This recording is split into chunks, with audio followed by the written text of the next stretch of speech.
y comentarles estas dos notas que tienen que ver con otro aspecto que es importante, por supuesto, que es el tema del narcotráfico, que no está fuera de todo el control geopolítico que resulta. Ayer nos decía César Pineda algo muy cierto. La agroindustria es geopolítica, las semillas son geopolítica, porque a final de cuentas, quien define qué comes, pues te tiene controlado en muchos sentidos, ¿no? El hambre es control, el alimento es un arma. Por eso tan importante también es la discusión del maíz transgénico, por supuesto. Ajá. Entonces, en ese sentido, para nadie es un secreto que tienes que llevar a cabo acciones que te regresen un poco esa soberanía que entregaste en el Telecam, que firmaste en el Temec y que hoy por hoy tienes que llevar a cabo decisiones que tarde que temprano te van a generar, por supuesto, un enfrentamiento más agudo con el gobierno de Donald Trump y los intereses que éste representa. Pero el otro punto de la soberanía es el tema de la seguridad. Y en ese tema también, por supuesto, se involucra el tema del mercado de las drogas. Y ahí la narcocultura ha jugado un papel importante en toda esa estructura verbal, ideológica, que ha venido cognitiva, que ha venido desde hace años influyendo en los comportamientos de las personas. No es extraño que haya mexicanos y mexicanas que no lleguen a la quincena o que su salario no les alcance o que estén endeudados y defiendan al capitalismo, a pesar de que no les ha beneficiado en nada, que los ha empobrecido o que los ha llevado a situaciones complicadas en su vida particular, financieramente hablando, por ejemplo, ¿no?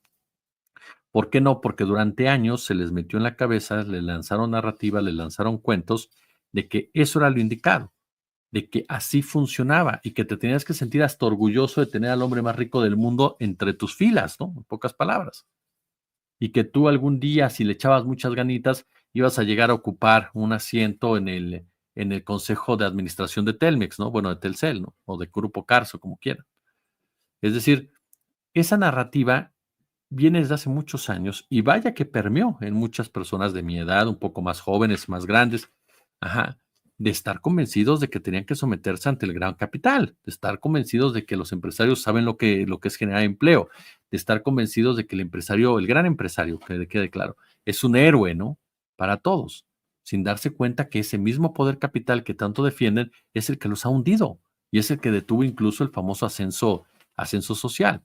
Bueno, lo mismo pasa con el tema del narcotráfico. El narcotráfico durante muchos años se le ha metido la idea a las personas que los narcos son del mismo nivel que los estados, que los capos tienen el mismo poder que un presidente o que un empresario, que los capos pueden moverse libremente, así de simple, solo porque compran algunas autoridades por ahí. Y no nos hemos dado cuenta o no nos queremos dar cuenta que el narcotráfico como tal forma parte de una cuestión hegemónica geopolíticamente hablando, porque parte de los mismos estados criminales. Y en ese sentido, ¿cómo logras legitimarlo de cierta manera cuando sus estragos son tan brutales con la violencia y con las adicciones? Pues con la narcocultura, ¿no? Con la narcocultura. Así de sencillo.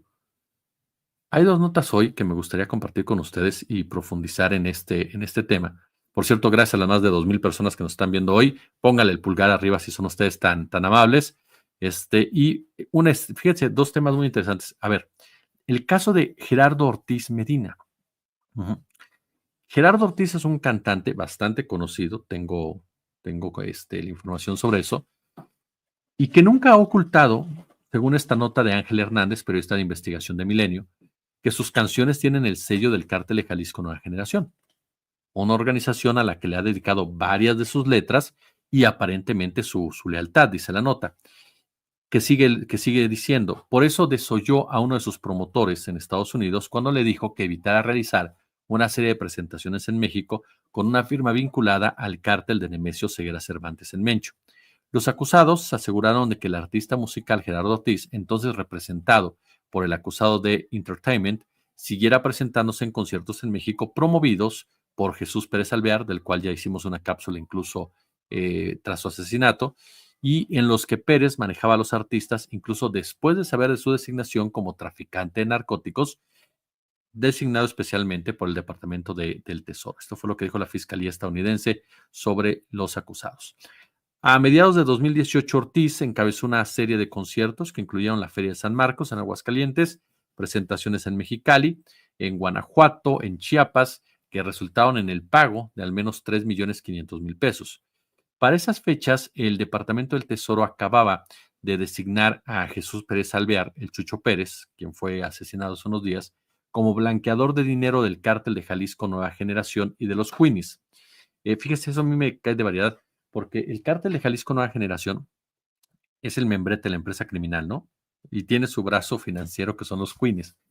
Y por alguna extraña razón, todo el mundo cree que los Queenies o el cártel de Jalisco en esas ramas ya arriba, pues son manejados por capos, cuando en realidad hablamos de empresarios y de políticos y militares. Los conciertos fueron promovidos por Ticket Premier, otro nombre de la firma galística Diamante, con la que, según el gobierno estadounidense, el fallecido Pérez Alvear lavaba dinero para el cártel de Jalisco Nueva Generación a través de la venta de boletos y eventos relacionados con los conciertos. Las autoridades estadounidenses aseguraron que para entonces ya habían advertido a Gerardo Ortiz que no podía participar en los conciertos. El 19 de abril del 2018, yo y otro agente, dice uno de los declarantes, nos encontramos con el individuo, con Gerardo Ortiz, en el Aeropuerto Internacional de Phoenix. Cuando el individuo regresaba a los Estados Unidos de México, le entregamos una carta del OFAC y le informamos que como ciudadano de Estados Unidos tenía prohibido bajo la ley Kingpin tener negocios o involucrarse en cualquier transacción financiera directamente o indirectamente con Pérez Alvear y obviamente con el cártel de Jalisco Nueva Generación. Pero, pues él continuó, simplemente. Y muchas de sus letras, por supuesto, defienden de una u otra manera u honran lo que son a los personajes mediáticos del cártel de Jalisco Nueva Generación. Eso por un lado. El otro tema que maneja Federico Mastrogiovanni, el gran Federico Mastrogiovanni, la historia de la hermana Ana, una mujer nacida en la ciudad de Cremona, en Italia, en la década de los 60, que llevaba 15 años trabajando en la cárcel de San Vittore de Milán y en la cárcel de Brescia como voluntaria. Y su labor consistía en programas educativos, de asistencia espiritual a los presos, a jóvenes en condición precaria, a jóvenes con adicciones, y todo esto para sembrar la esperanza, hacer vivir la amistad en quien tiene que pagar un castigo. Y esto le habría permitido, según las investigaciones que están llevando a cabo en la actualidad, establecer relaciones de confianza con los miembros de la familia Trípodi, que es una de las familias mafiosas de Italia, tanto que se habría vuelto una mensajera para el clan dentro del penal. ¿Qué le parece? Es una investigación que le tomó 3 años a las autoridades italianas. Esos años en prisión podrían haber dado una formación criminal a la monja, a la vez que ella intentaba ocuparse de los presos dando apoyo espiritual. Los detenidos de la prisión la querían, pero no, en muchos sentidos. Incluso la hacía de árbitra, ¿no? En los partidos de la prisión. Y los ministerios públicos están bastante convencidos, después de 3 años de investigaciones, de que la monja sabía que estaba ayudando a los criminales y que los jefes de la Drangheta confiaban ciegamente en ella. Y esto se verá, se confirmará o se desmentirá, como dice Federico Mastrogiovanni, en los próximos meses. Es un caso abierto, ¿no? Ella obviamente ha negado todo. Fue ya interrogada, creo que duró como 2 horas, más de 2 horas su interrogatorio. Negó que hubiera alguna relación de actividades criminales durante los encuentros que tuvo con miembros del grupo o socios de negocios de la familia Trípode, detenidos en San Vittore. Se trató, según el abogado de la defensa, de de reuniones, mensajes que, como todos los que llevaba, son nada más que una obra de caridad, mensajes humanitarios. Hay una grabación de uno de los líderes de esta familia, el de los Trípodi, que asegura que la monja es de ellos, literal, que es uno de ellos. No.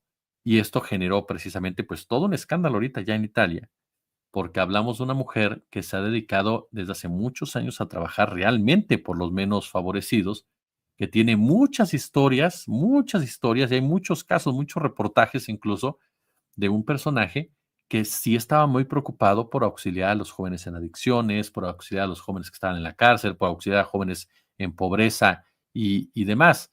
Y aquí entonces hay mucha gente que dice, ¿en qué momento se cruzó la línea? La presionaron, la cooptaron, le pareció que no hacía nada mal al momento de llevar precisamente el mensaje, o de plano, como bien lo dijo Federico, en tantos años pues tuvo una formación criminal como tal, ¿no? Lo cual también no sería extraño, porque a final de cuentas la relación de la iglesia con el narco siempre está entre la amenaza y la complicidad. Así de claro, tanto la iglesia como el narco forman parte de un mismo sistema y en ese sentido tiene una relación directa. El otro día les decía, ¿cuánto nos hemos preguntado cómo penetró el narcotráfico en nuestras actividades cotidianas? Ya hemos hablado de los diferentes niveles de crimen organizado. No me voy al de arriba, que ya lo hablamos ayer extensamente, pero sí en los de abajo. Muchas de las canciones que a lo mejor a usted y a mí nos gustan, les gustan a los sicarios y a lo mejor las van escuchando antes de ir a matar a alguien. A lo mejor les gustan las mismas telenovelas, les gustan las mismas películas, les gustan los mismos alimentos. Fíjese, hay un lugar en Tepito muy famoso de comida, en donde su servidor acudió y a los 3 días mataron a alguien, ajá, que estaba vinculado directamente con la delincuencia. Y un amigo mío estuvo ese día ahí y no tenía ni idea de quién se trataba de otra persona. Entonces, ya sí ha pasado en otras situaciones, en donde tú puedes estar platicando en un concierto, de repente resulta que aquel está involucrado de una u otra manera, o son forzados las personas muchas veces a hacerlo. Entonces, ha penetrado de tal manera ya el narcotráfico en el día a día, no solamente de México, sino de los países en donde lamentablemente sentó sus reales por órdenes de lo que es la élite criminal, que estos dos casos nos llevan precisamente a esa reflexión, ¿no? Por un lado, ¿no? Nos topamos precisamente con lo que es una monja que tiene actividad diaria, que tiene conocimiento, que tiene contacto, que tiene conciencia, que habla con las personas que están presas, que eso de llevar mensajes de los presos a sus familias es algo que ella hacía regularmente, y de repente empieza a llevárselos a una mafia, a una familia criminal. Uno podría decir, bueno, los mensajes que yo llevé tenían que ver con el saludo del padre al hijo, no sé qué, pero si ellos utilizan esos mensajes de una forma, de una manera, para estar en contacto y operar cuestiones delictivas, pues ya el humano, perdón, se desaparece completamente. Puede ser que tú no lo sepas, pero es muy difícil que no lo sepas después de tantos años. ¿Qué te hace convencerte de integrarte de esa manera? Ese es uno de los puntos que llaman. A mucha gente le parece seductor el crimen organizado. El caso de este cantante, ¿no? Que a final de cuentas no niega la cruz de su parroquia, como se dice coloquialmente. Y la pregunta ahí es, en ambos casos, ¿por qué? Pues por la influencia que existe al respecto a través de la misma, en esta charla les decía, ¿cómo te convencieron de que el gran capital era el bueno? ¿Cómo te convencieron de que los empresarios grandotes eran triunfadores? ¿Cómo te convencieron de que el tío Richie es una imagen a seguir? ¿Cómo te convencieron de que Elon Musk es un genio? Con las narrativas, con las narrativas, con las campañas, con campañas de publicidad, con mensajes, con manejo de información. Por eso, como dice el maestro Fernando Buenabad, las guerras cognitivas son tan importantes y las batallas culturales son tan importantes, porque son las que realmente llevan al control absoluto del pueblo derrotado. Son determinantes. Bueno, en el caso de crimen organizado es igual, es la misma estrategia, no crea que se la copiaron, parte del mismo corporativo, nada más que se destina para diferentes fuertes. Así como Estados Unidos logra a través de sus ONGs que haya gente que hable del sueño americano, aunque desde hace años es una pesadilla como tal, así como también te dice que los empresarios son héroes nacionales, así como también te dice que es aspiracional ser parte o es chic ser parte del narcotráfico. Eh, el narcofolclore, como lo definen varios analistas, en sus diversas representaciones, musical, literario, televisivo, es la manifestación más visible de un fenómeno de creciente raigambre social en nuestro país. No me voy a ir a otro lado de nuestro país. La narcocultura, el narcofolclore es relevante para el análisis, pero solo porque se trata del rostro más tangible en la narcocultura.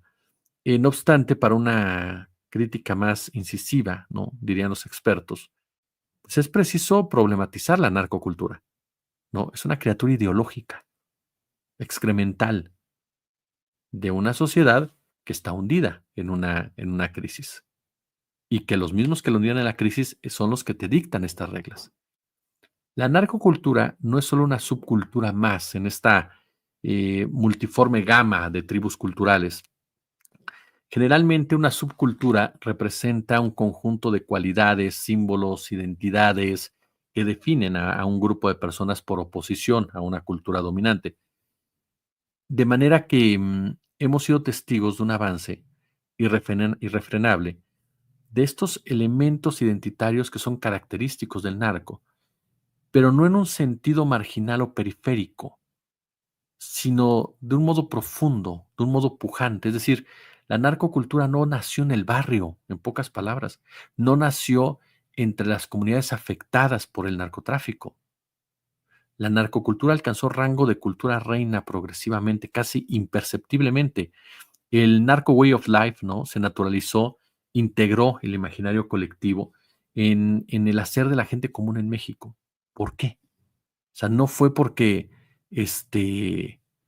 viéramos al Chapo Guzmán con su gorrita y dijéramos, ay, yo quiero una gorrita igual, o al Mayo con su sombrero, ¿no? No, fueron los que crearon estos personajes. Ninguna subcultura underground, ninguna, o incómoda para el orden, alcanza la omnipresencia, ajá, por suerte. Ninguna, ¿eh? Así de claro. Si es un underground, estás en contra del Estado. El narco nunca ha estado en contra del Estado. No se trata de una identidad transgresora la narcocultura. No se trata de una identidad discordante con la ley o el orden. Así de claro. Eso es lo que algunos piensan y bueno, cada quien, ¿verdad?, tendrá su punto de vista.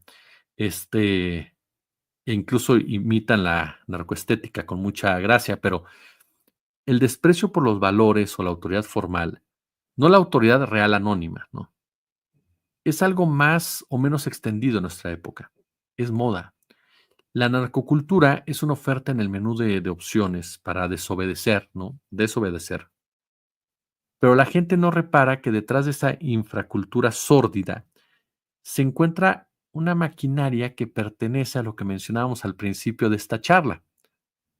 Una maquinaria tecnológica, una maquinaria mediática, una maquinaria política, una maquinaria empresarial, propagandística, monstruosa en tamaños y en escrúpulos, que tiene, por supuesto, una agenda de normalizar a su brazo armado, una agenda de normalizar, ajá, a su brazo más brutal, crear una cultura colectiva dominante alrededor del narco.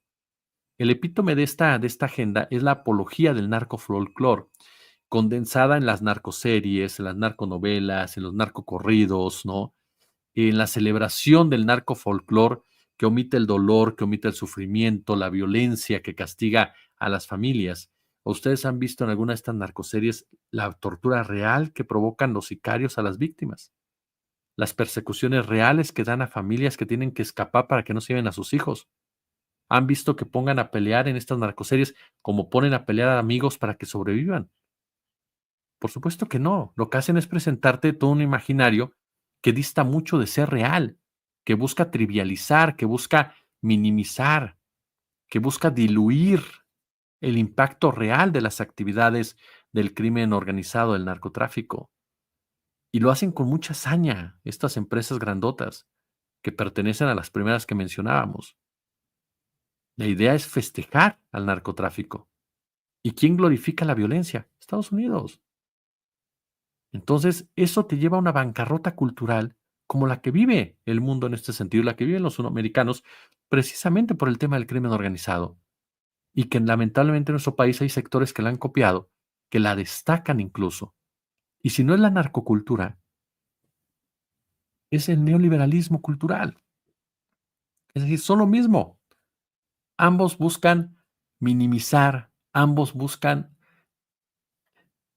relativizar el daño que se les produce a las mayorías a través de imágenes aspiracionales, a través de imágenes de triunfo, a través de imágenes de grandeza, cuando en realidad ambos se han basado, porque son de lo mismo, se han basado en el sufrimiento de los demás. No es accidental que la producción, por ejemplo, de narcoseries provenga, ¿no?, de conglomerados mediáticos que son sumamente protegidos por estados, por los gobiernos de Estados Unidos, por ejemplo, ¿no? Basta ver, por ejemplo, hoy por hoy, quiénes son también los que promueven al maíz transgénico, quiénes son los que promueven a la Coca-Cola, quiénes son los que promueven, pues los mismos de siempre, son parte de un conglomerado. Y uno tiene que estar muy listo para entender esa maquinaria. Y mucha gente dirá, es que esa es teoría de la conspiración. No, son hechos. Basta verlos para entenderlos.